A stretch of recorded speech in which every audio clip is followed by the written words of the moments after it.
Salam Indonesia.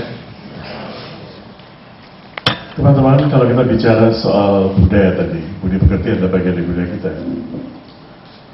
Kalau kita mau membangun satu bangunan, kita harus melihat fondasi kita seberapa kuatnya. Ketika Bung Karno dalam bahasa beliau sendiri menggali Pancasila, beliau sendiri mengaku telah menggali sampai 5.000 tahun ke bawah, ke dalam. Kedalamannya adalah 5.000 tahun, di atas itu beliau membangun Republik Indonesia.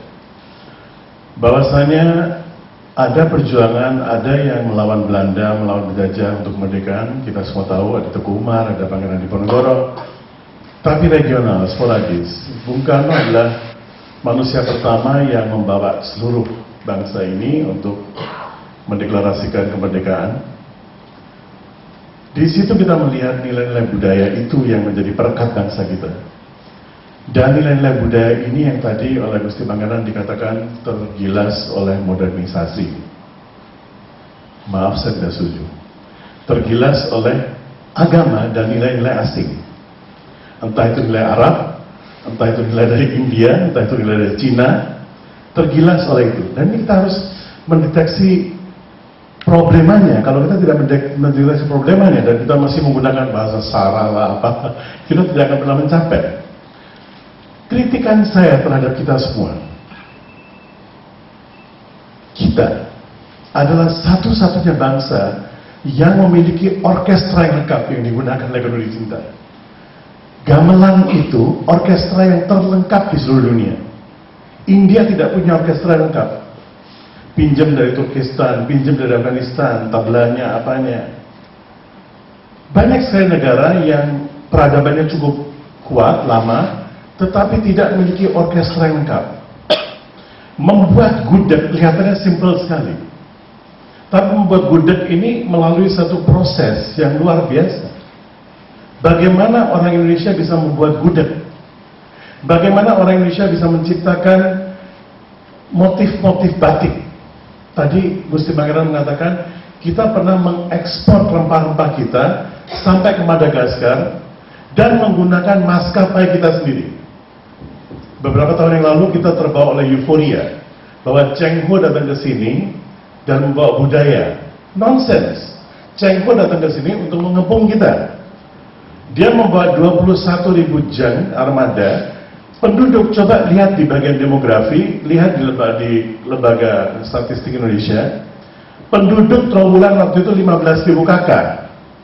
Dikepung oleh 21.000 jang itu bukan silaturahmi itu. Itu adalah mengepung kita. Salah satu orang dari Sriwijaya diciduk oleh Cheng Ho. Orang Cina yang sudah bermukim di sini bertahun-tahun disuruh bayar upeti kepada Cina. Nggak mau kan dia? Saya kalau disuruh bayar upeti kepada India atau bayar pajak kepada India, saya tidak mau. Bapak saya datang ke sini, saya lahir di sini, kenapa saya harus bayar pajak ke India? Orang ini diciduk oleh Cheng Ho dan di depan umum dipancung lehernya untuk memberitahu kepada orang-orang Cina di sana dan mengirim sinyal ke sini bahwa orang-orang Cina dimanapun berada adalah Chunghwa, overseas Chinese. Kamu boleh berwarga negara apapun juga, tapi bagi Cina, rejim Cina adalah Chunghwa, kamu adalah overseas Chinese. Jadi kamu harus bayar upeti kepada pemerintah. Ini tidak pernah dibahas. Kita punya bahasa sendiri.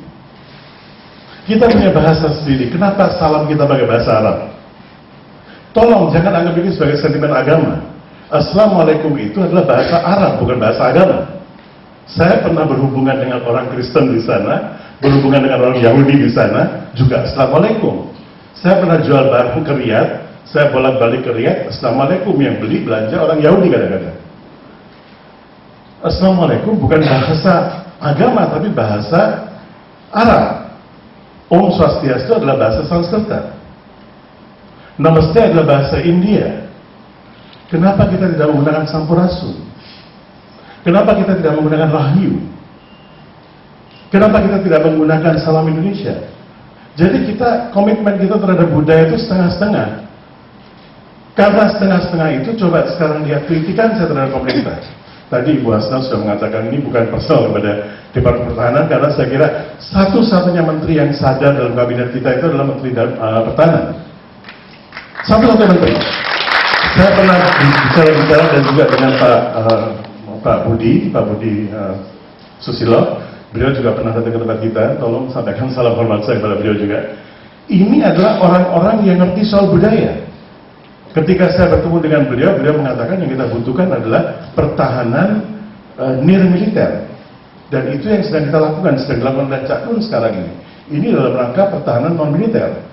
Bukan cuma militer saja. Pertahanan budaya kenduri cinta adalah pertahanan budaya. Jadi, hal-hal seperti ini yang kita harus lestarikan, tapi sejarah ini harus diluruskan kembali. Kalau kita tidak ingat sejarah, kita akan dilupakan oleh sejarah. Kita tidak belajar dari pengalaman sejarah kita yang lalu, kita akan mengulangi kesalahan yang sama. Sekarang guru besar politik kita yang menjadi penggerak dari reformasi, beliau masih bicara tentang federasi.